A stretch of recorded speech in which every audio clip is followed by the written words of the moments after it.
choice. Humble Bundle, Humble Choice. I keep calling it Humble Bundle, despite this being the choice portion of it.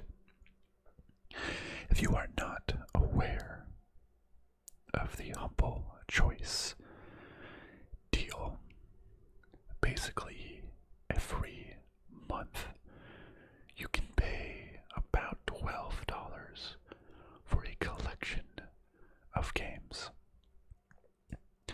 You can pay $12, or you can prepay ahead of time. Like I purchased a year of this for a discount.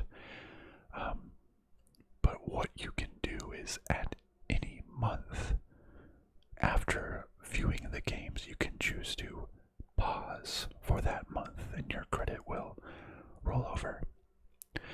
So basically, every month I go through my Humble Choice games and gotta think to myself, is this worth roughly $12? I usually go through each game, give it a thumbs up, give it a thumbs down, and after all of them, make my final decision. In this February bundle, we have 9 games, kind of 8 games. One of them is just the director's cut for Borderlands 3. But those 9 games are Borderlands 3, Borderlands 3 Director's Cut, Black Book, Per Aspera, Just Die Already, Before We Leave, Paradise Lost, Everhood, and Calico. And we can just start with the first game here, Borderlands 3, and we'll combine it with Borderlands 3 Director's Cut. Now, typically when I make these videos, I make a decision. I go through here and make a decision whether I want to purchase them or not. But this month is a little special. You may have noticed that these already say claimed on them. Which, yes, spoiler alert, I did purchase this bundle already. And the reason why I did that was that even my friends who don't have Humble Bundle, I have a small friend group, and we've been wanting to play Borderlands 3. So it actually worked out very well. People that don't even have Humble Bundle bought the bundle for $12 just to get Borderlands 3. And well, if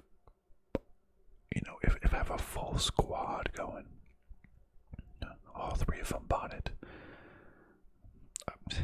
I have to. I'm going for it. And Borderlands 3 is a game I've been wanting to play. Speaking of that, the original shooter looter returns, packing bazillions of guns in a mayhem-fueled adventure. Blast through new worlds and enemies as one of 4 new Vault Hunters. 86%.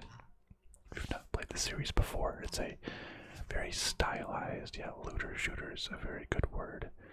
There's so much loot, and it's a really fun game to play with friends.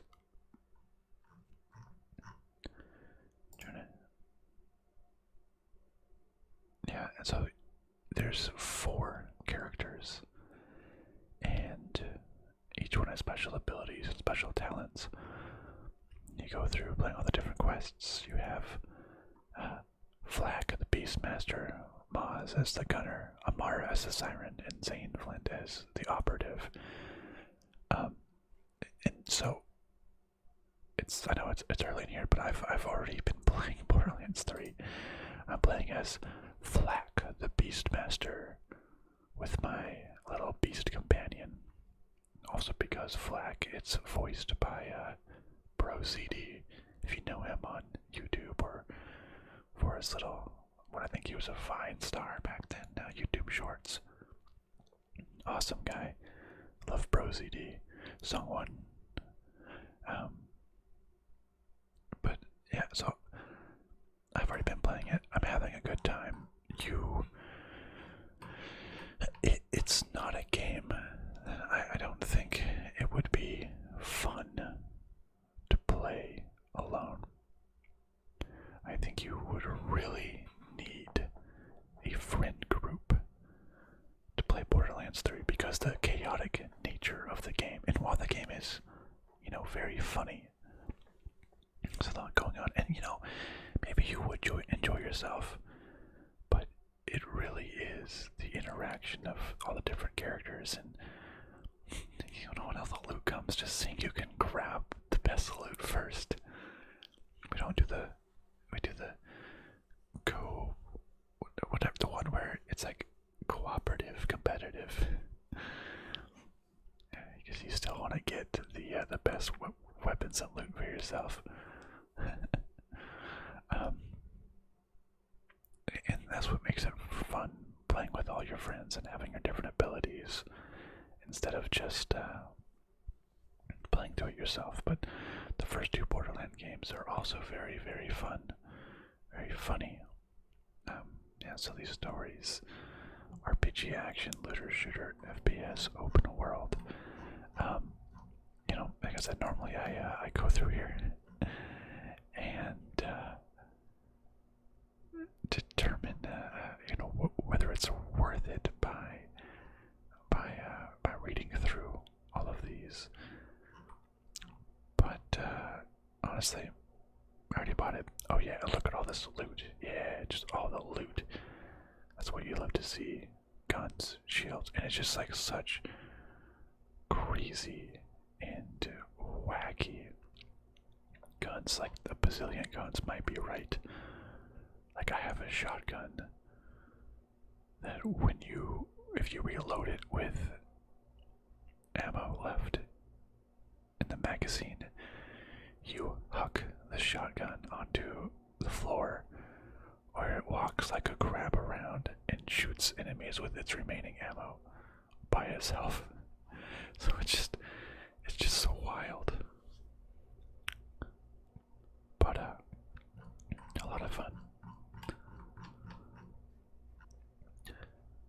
And it was, I think it said release on March 13th, but I think it was on the Epic Store for a full year before it got released to Steam. But so I'm having fun with Borderlands. I'm gonna give it a thumbs up. I mean, it is a AAA game experience. $60. I've played 5.5 hours already. For $12, AAA experience, a big packed game. That's a good value. I'm having fun playing with my friends. Now, I'll talk about the director's cut here in a second. Actually, let's dive into that. So the director's cut. So when I saw this, I said, "Yeah, Borderlands 3. That's great." I didn't even look at the other games, so I haven't actually gone through these other games yet. So I'm still going to do those games, like I would in a normal Humble Bundle video, giving them a thumbs up and the ratings. I basically just saw Borderlands 3 and all my friends bought it, so I said, what the hey, and bought it myself. So yeah, so then I saw Borderlands 3 director's cut, and I was like, oh, awesome, cool. That's probably like most director's cuts or like Game of the Year editions has like all the DLC or has all these like cool features and stuff. So I was like, okay, yeah, whatever, I'll just get that. I'll get all this extra DLC that I can play with my friends. But then I do come to find out that Borderlands 3 director's cut which has a 30% rating. Basically, it features a raid boss encounter, additional story missions, behind the scene extras, and 3 sets of themed collectibles. Like, oh, wait, but looking on the Borderlands 3 website, there's also the Season Pass. And I guess the Season Pass too. That's all of these DLCs. Moxie's Heist of the Handsome Jackpot, Guns, Loves, and Tentacles, Bounty of Blood, Psycho Creek, and the Fantastic Fuster Clock. So, like, there's all of these DLCs that I know came with it. But the Director's Cut is just a raid boss. Test your mettle against the most fearsome of all Farkets. Her name has long been whispered in blood-soaked legend. Now Hemophorus, the Invincible, has awoken. This colossal raid boss has made her lair on Pandora, and only the fiercest big-game hunters have a chance of kicking her chitinous butt in the pursuit of top-tier loot. Better bring some friends to this fight and be ready to get caked in Farket guts. It's gonna get messy. So basically you find a big bug. I mean, which, that's cool and all. And I guess there's a couple additional story missions. Ava is convinced she has to lead on some potentially supranational slayings, and has decided to document her findings in a serialized podcast form. Okay, so this is kind of making fun of, you consider yourself her gun-toting ghost as you investigate strange happenings on Pandora, Promethea, Eden 6, and Necroteveo. Okay, supernatural slayings in podcast form. That's basically just like, what is that called? Like criminal? Or, what are some of those, like, podcasts? I'm thinking of, what was it called? Lore, case file, criminal, serial. Like, it's pretty funny if that's making fun of that. So you're trying to solve a string of murders, new loot with vault cards. So it's like, yeah, it's, negotiations on multiple plans to investigate a series of seemingly paranormal murders, and launch a podcast. So it's basically one raid boss, one extra, or maybe 1 or 2 extra missions, and a couple, like, behind the scenes stuff, which I didn't realize until I purchased this, that, oh, I thought this was going to be a lot more in this director's cut. I thought it was going to be like a Game of the Year edition, and for like $15, this absolutely would not have been worth it. That's like a full game. Well, like a small game, and a good indie game for $15, I'm sure. If this wasn't included, that would be very disappointing. Yeah, a lot of people are very angry about this. Yeah, I thought it was some kind of like Game of the Year. Nope. Yeah, people are really solved multiple murders, was 1 murder solved. Do I regret getting it from the humble choice, mistaking it for the Designer's Cut DLC? Not really, but I'm disappointed in myself. Yeah. It's only a couple hours long, so basically you got a couple hours worth of extra content included, which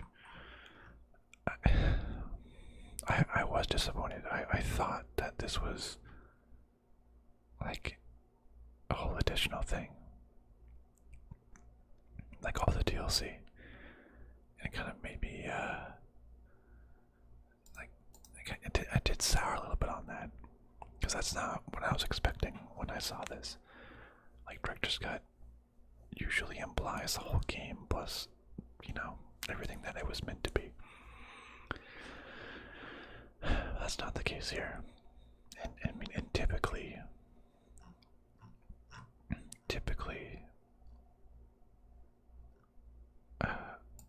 previous, it's usually like 12 games. It's been 12 games for a long time, and then it was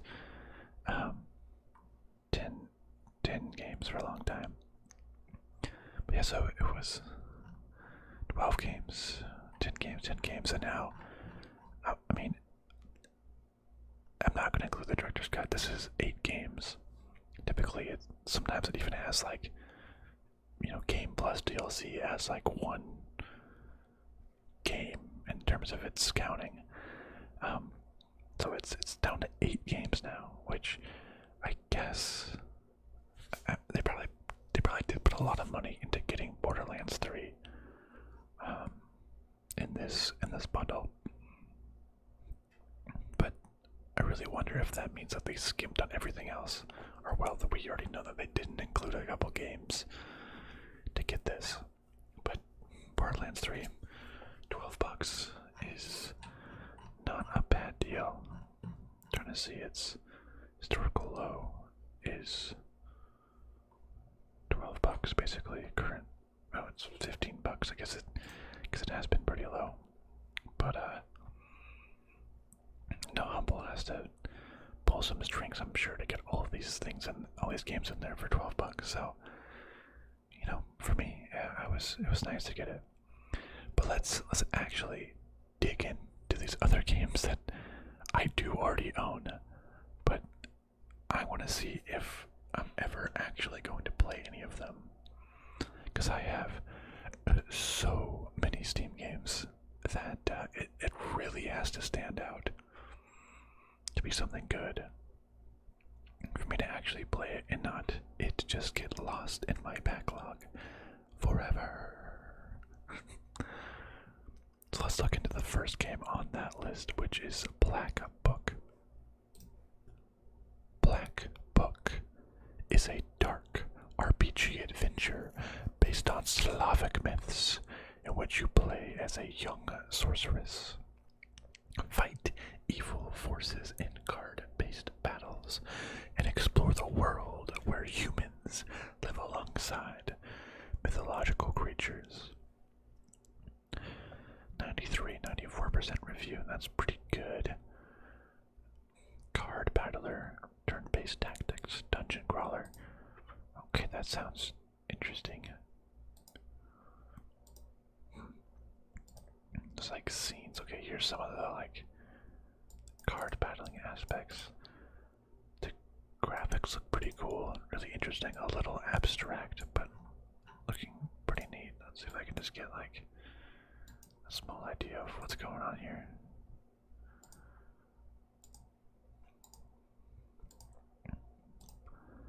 That's just, okay, I'm looking for like a gameplay trailer. Okay, so I am trying to watch what's happening. So there's little like dialogues. Oh, and like, oh, there's like, you can answer questions. Wait, that was a card battling aspect. I want to see more of that. It's like little monsters. Black Book, okay. Honestly, it didn't get a whole lot from that video, but it seems similar to Slay the Spire, huh? That's a good game. I like this sort of the land, the open Slavic lands. Uncover the seals of the Black Book, a historic adventure.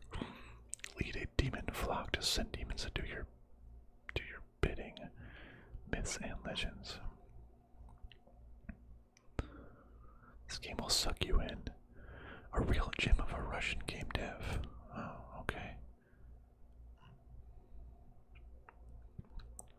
was fun. They like CCGs.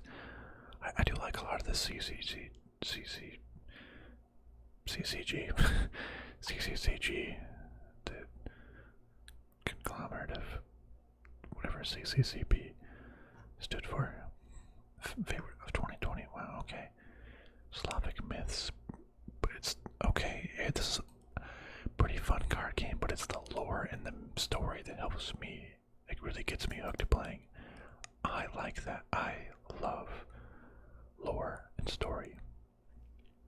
Like, some card games are fine, but gonna get repetitive. There's not an overarching story. I love the good story. So people are saying the story is really good. It's worth the journey into the Slavic folklore. They're saying that the setting, story, and culture is good, but don't expect the next life that spires it. So the card game itself, deck building, isn't great. But the story's really good. I think I can forgive some not great gameplay if the story is good. So I think that's really good. That sounds good.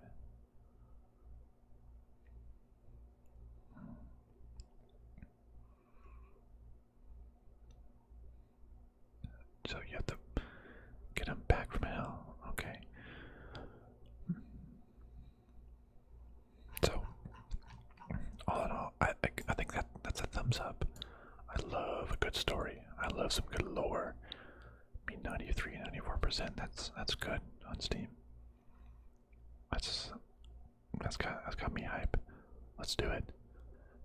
The next game is Per Aspera. Per Aspera. Per Aspera.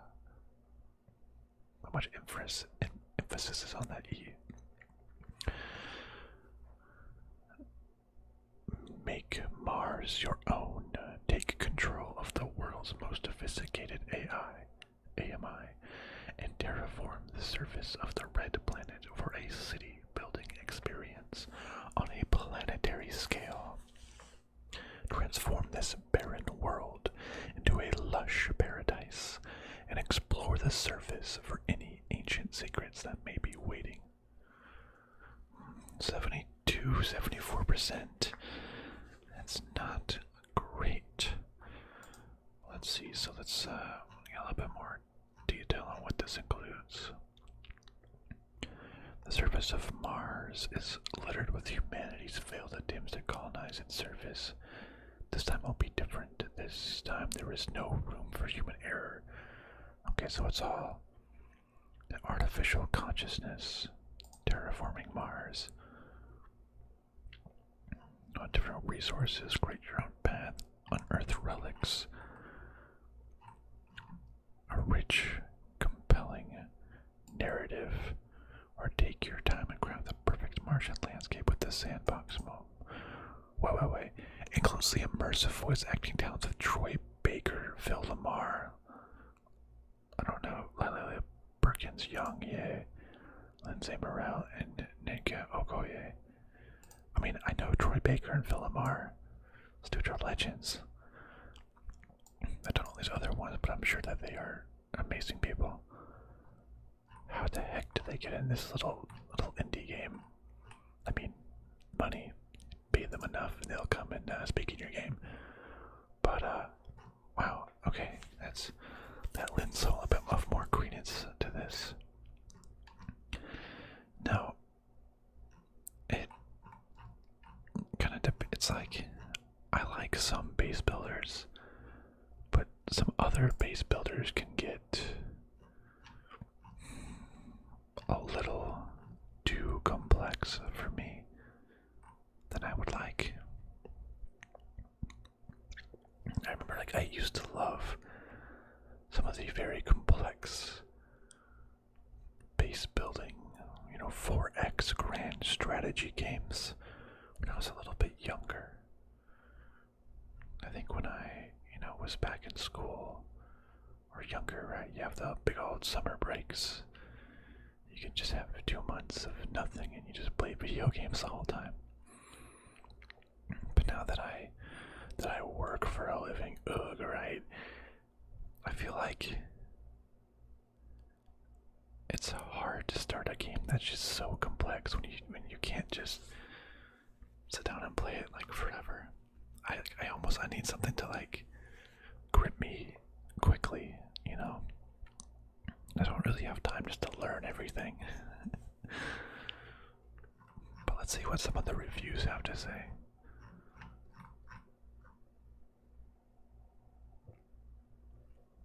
Too automated to really tinker with. Becomes a lot of clock watching. The campaign story makes for a nice distraction while waiting. Not enough to carry my interests. Not urge the game within 24 hours. I am still not bored. Okay. Normal level of interest on topics such as Mars. I love the accuracy of the planetary surface. Love being able to make a red Mars green. Story is meh, cringy, and forced drama. So sounds like it's good, kinda gets repetitive. There's far too much waiting. I feel like sci-fi management games, the story is for you. Or this is for you, story is good. Stage 4 and 5 just takes too long. I spent literally hours just sitting in front of the monitor and watching CO2 and oxygen levels climbing up or down by a fraction of a percent. So it seems like it. Some people are saying meh, some people are saying good. The story's probably fine. I played a little bit of Surviving Mars, and honestly, I didn't enjoy it. I played it for like an hour or two, and it didn't pull me in. It was a little too complex to get started, so I never really, probably didn't get into like the good stuff. A little shallow. Many annoying mechanics. Steep learning curve. Lack of information. Yeah, so it didn't quite grip me. I don't know if this one would. Or it probably just, I don't know. I like how this one probably has more focus on a story with the voice acting and those cool actors and stuff like that, but it does something new with the whole AI aspect, but I don't know if it's really for me, so I'm gonna give this one a thumbs down. The next game is Just Die Already. Just Die Already. Oh, Old People Mayhem Sandbox. Just Die Already is an Old People Mayhem Sandbox game created by the designers of Goat Simulator. You are old and angry and you've just been kicked out of your retirement home. How will you survive in a world that wants you to just die already? 76 to 82%. So it's like a sandbox multiplayer game.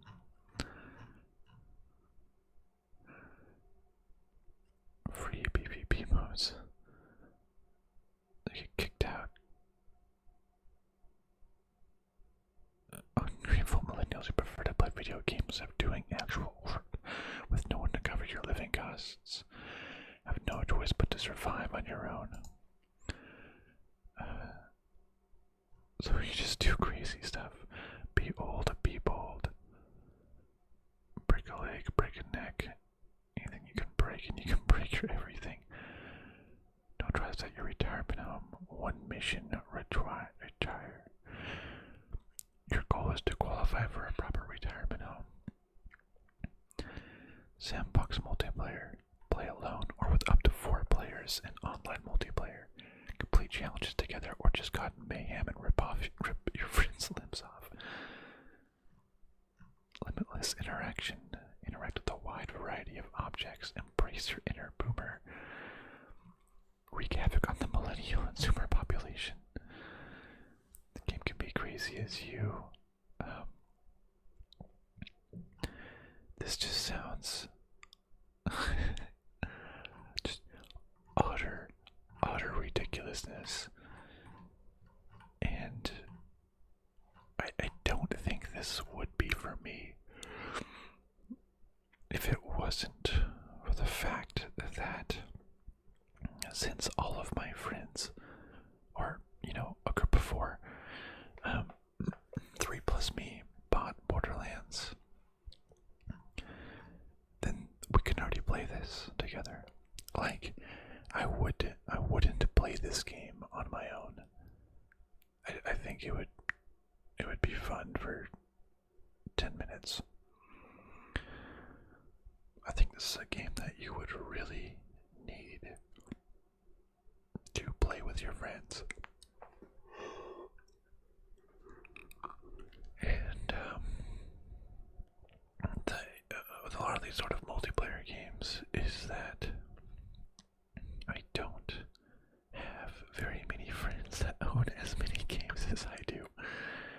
So it would be hard having a group of friends play a lot of these indie multiplayer games.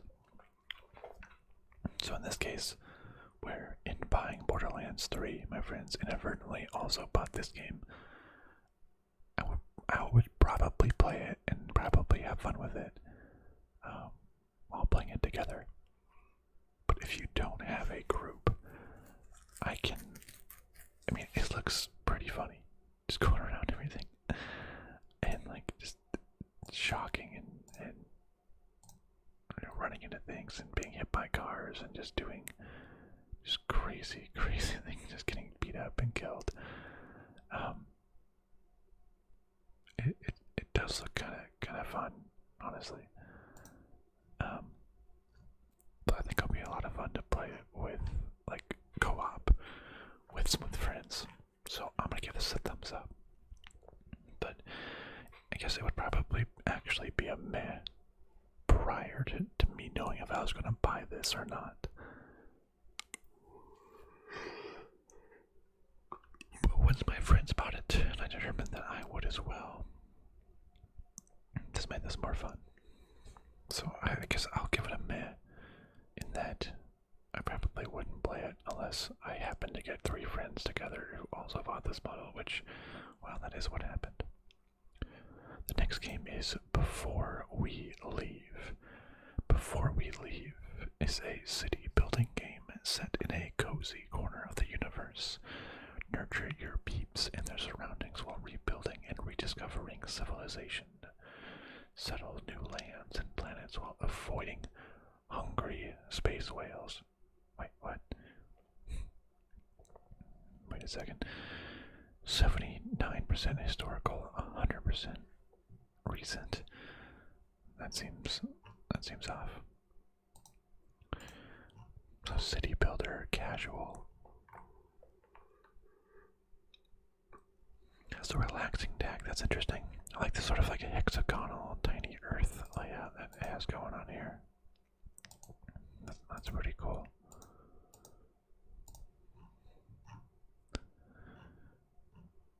Oh, look at that giant space whale. What the heck? The non-violence thing is what separates Before We Leave from other games in the 4X strategy genre. There's no conquering or battles, unless you count human impact on the natural world.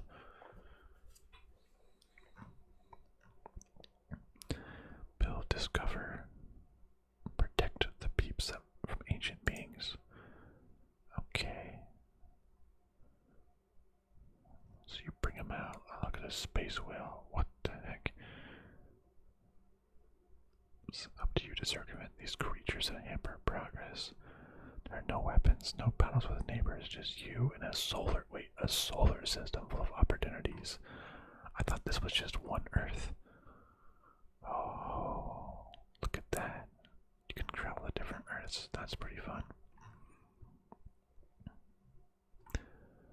So it's miniature Anno, spacefaring Robinson Crusoe, colonize islands. The fast-paced guard of the fuller featured city builders is welcome. So it makes it more of a roguelike where you want to move quickly. That's interesting. Minimalist hexagon colony builder. Oh, it seems to move a little bit quicker. Little peeps are so cute. 3 hours into my first world, I got attacked by a whale who ate my entire colony on my second planet, destroying all of my progress. Now, if you fail the whale attack, what the heck? So it's kind of wrong in saying that there is no enemies. It's just that there are enemies, you just can't fight back. Interesting. Kind of leaves you in the dark. It looks like there is some surprises. Not for me. I think with requiring a certain build, this arbitrary roadblocks to expansion. It's a random opposition you see from certain creatures and buildings in the game. They seem to serve no function other than to throw a wrench into your plan.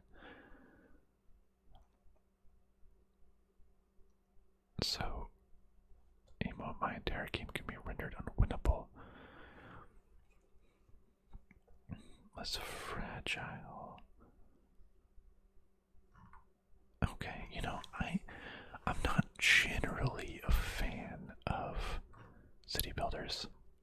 I don't play a whole bunch. I played a lot of like Civ back in the day, Civ 4, Civ 5. I can see this one being kind of cute. I kind of think it is weird how it's sort of just like potentially RNG. Maybe a little unfair how you could just lose everything to a space whale. I guess I don't know enough if there's ways to get around that. But it looks pretty cute. Potentially relaxing.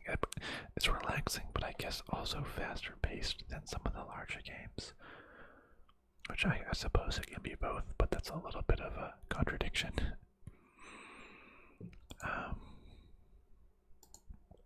Maybe it'll be the game that gets me back into some city builders. I'll give it a thumbs up. Why not? Before I leave, before we leave, a thumbs up. The next game is Paradise Lost. It's winter, 1980. Simon, a boy raised in a post-apocalyptic wasteland, finds an abandoned Nazi bunker. Will he find what he's looking for?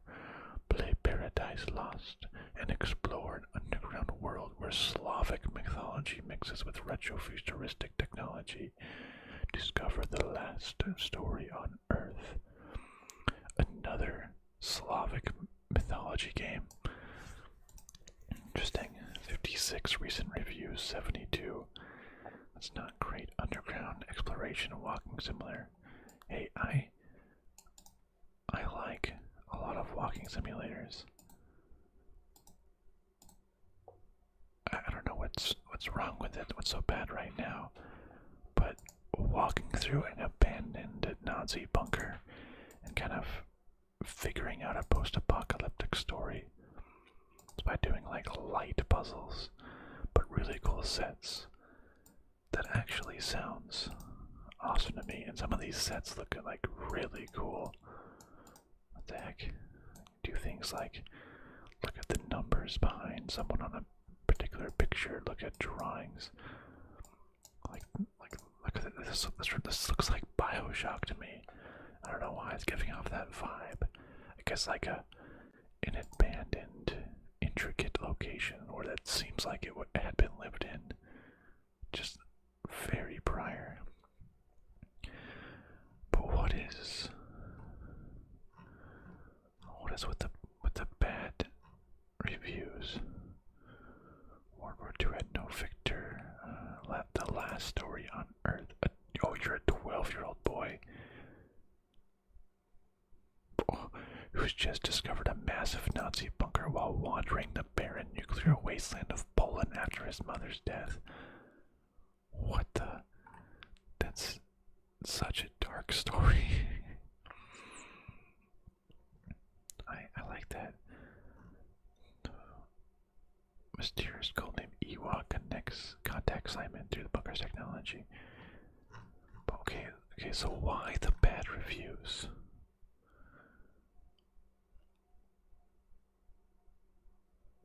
Environments are diverse and very beautiful, along with interesting lore. Everything else is weak. Dramatic frame drops and audio glitches. Multiple times where you have a hidden timer running if you want to ponder the implications of a choice. Tough luck. Way too many game-breaking bugs. Restart from checkpoint multiple times within the first hour of the game.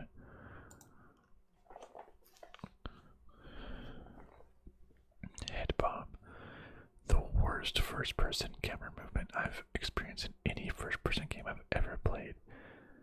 The camera moves slightly upwards when you start moving, and when you stop moving, it goes back down. If you move around on a start-stop motion, your camera is constantly going up and down, and there's no way to get rid of it.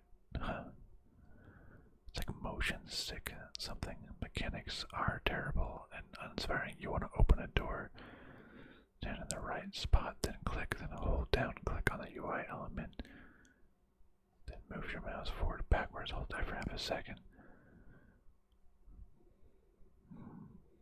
The run option very slow.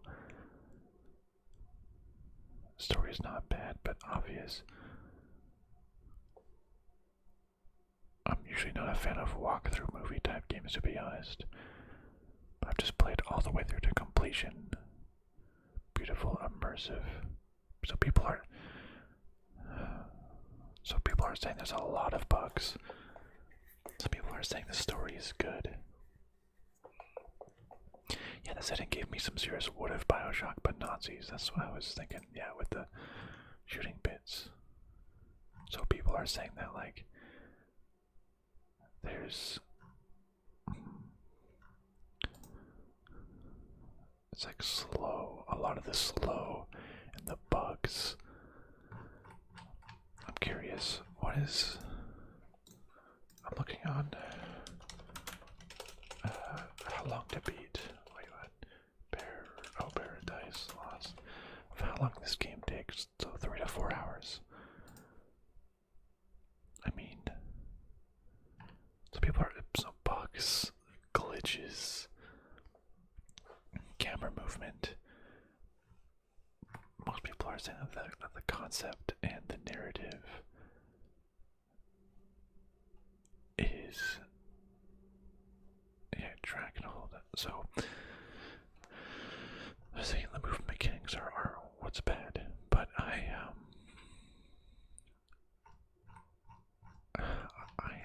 really like a good walking simulator, and I think I love making them for YouTube videos. I think it's the perfect type of game where it's slow, it's contemplative, you can make decisions on your own. So I mean, I'm for that. I think I can get over some of those smaller issues with only a 3 to 4 hour game. Like if this was like 15 hours, but if it's slow, but only slow for the length of like 2 movies, that's not that bad. If it has a good story, which it seems like it sounds like to me like a story that I would definitely be interested in. I'm gonna give this game a thumbs up. I'm interested in it. I really want to know this story. Next game is Everhood, an unconventional adventure RPG that takes place in an inexpressible world filled with amusing musical battles and strange, delightful encounters. To put it simply, you are in for a ride. Wow, 96%. Okay. That's really good. Great soundtrack, music, story, rich, and single player. So there's like some sort of musical type game that looks like a driving game. Oh, I really don't like what they call shoot 'em ups or like the bullet hell games. It's like a board game night. Wait, what is this? How does this work? So you have to like dodge. Okay, so so that's a lot going on. And there's like mini games. This is like the old like. Okay, so there's sounds like there's a bunch of just games. Ready for an epic adventure. Explore dungeons.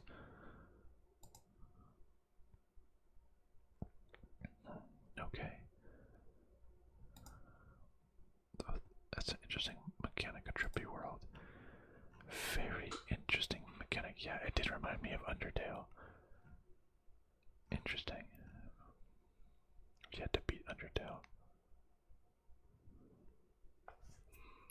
Up is down, left is right, time is stop, and strange characters roam. Okay, so you have to like jump around. Now, I'm really, really good at Rock Band, which is like hitting little notes that come down at you in a musical type environment. This is like the opposite. Don't hit the notes. Go everywhere but the notes. Groove and musical based battles. Expect the unexpected. I'm confused. Green Mate, what is the most character ever? One of the best games. Is there similarities with Undertale, but the experience is unique? It takes a minute or two to pick up. What? But when it gets going, it really gets going. Okay, so hopefully that's like an exaggeration or like an expression. Because if you can't wait like a minute or two for a game to pick up, that's insane. Ending's a great ending, you know? It shocked me at how well this game is. Charming interactions. Best rhythm game. It's like drugs, but better. Oozing with charm, Undertale, and rhythm game. Extremely good music, stories, characters, gameplay. And a very important game. This is interesting. 6-hour indie game can be more interesting and enjoyable. Very weird, not for everyone, but I'm enjoying it. Best indie game. So it sounds like one of those just like charming, just made with love indie games. Which, it just seems so crazy, but I guess crazy in a way that just, like a AAA game can never be. It's just too unique. Because every AAA game has to be like focus group tested and all that. But this can just be whatever it's on, because it's made by Chris Nodgren and Jordi Roca, who haven't made anything else. Publisher for Gnome, nope, nothing else, and Surefire Games. Oh, they've made a couple of things. Not a lot, so this is just like, I'm giving this one a thumbs up, for sure. This sounds really interesting. Just sounds so unique. I think it's a very good length. It's like a good story, just crazy but fun. I have no idea what this was, but it sounds great to me. Mini games, there's driving, there's bullet hell, there's music, there's trippiness, crazy looking characters. I don't know, man. I just, yeah, I want to play it. Sounds good to me. And the last game is Calico. Calico is a day-in-the-life community sim game where you are given an important and adorable task. Rebuild the town's cat cafe and fill it with cute and cuddly creatures. Build up your cafe by filling it with cute furniture, fun decorations, yummy pastries, and get it bustling with animals again. 90 to 96. That's not bad. Whoa, those cats are huge. What the heck? Wait, what? There's a cat and then there's polar bears. They're the same size. Interesting. Okay, very interesting. Squeak, good day. Okay, it's a crow. And then they're riding a cat. Okay, a little confused with what's going on. So you create your character. Okay. You can do whatever you want. Low stressed creative environment. Laid back. Build up your cafe by filling it with cute furniture. Yep, okay. Create your own person. All animals interact. Oh, look at it's on its head. Oh my god.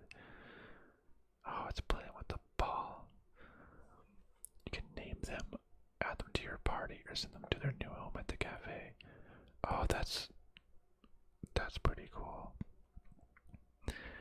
So, oh, I want to befriend wild cats or just animals in general. Wait, was that a goat? You can decorate it how you want. Look at that, it's like just a goat over there. Anyways, animals in your cafe will relax and play with any customers that pop in for a visit. Oh, I just want, it's like Pokemans, but you can like name the characters. Oh, I want to get some cats and just name them and then add them to my cafe.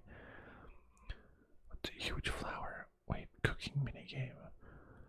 Oh, my, achieved by bringing cat. So it's like, this reminds me of like that old like Nickelodeon thing where it was just like the two like mini characters and they were like, there was like a watercolor one when they were so small. It was just like such relaxing sound design. Anyways, but no limits on how you can find happiness. Magic potions that like to break the rules. Oh, let's learn to turn into a single animal giant size. Oh yeah, that's what that was. Okay, so this is just like kind of cute all around. So cute and fun, silly, cute, adorable. A great game just to relax. Short and sweet. About how long are we looking at? Calico, about 5 hours or so. You know, that's not bad. I love this game. A bit clunky, clippy at times, but it's just cute, silly, wholesome, inclusive.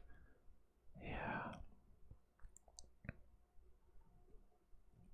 I think that's a cute game, about 14 hours. Wow. Very friendly, inclusive. That's nice. I think it's, I mean, like, I wouldn't buy the bundle for this game, but like, if it's there, right? I can play this cute game for a little bit. Might even make a nice ASMR video just playing with these cute kitties. Oh my goodness. I guess I'll give it a thumbs up. With that, that is all 8/9 of these games. Let's go over them. So Borderlands 3, thumbs up for me for sure. Borderlands 3 Director's Cut, thumbs down. Definitely, it was not what I expected. Black Book with its Slavic missions was a thumbs up. Aspera, the Mars terraforming, what did I give it? Thumbs down. I don't think I'm a city builder type person. Just Die already. I'll give it a meh. Because if I wouldn't play it by myself, and I only might play it because other friends bought it. Before we leave, I think I gave it a thumbs up originally, but I'm gonna give it a meh now, just because city builders, I don't know, they take a little bit extra to get into. I feel like it's not just as easy to pick up. Paradise Lost, which despite its reviews, I'm giving it a thumbs up because that sort of walking simulator, figuring out what's going on, BioShock, but in a Nazi bunker minus the action sounds really cool to me. I think I can get over the movement. Everhood, thumbs up for just being a crazy, wacky indie game that sounds just fun. And Calico, also a thumbs up because it looks cute. Even if I'm a dog person, cats can be cute too.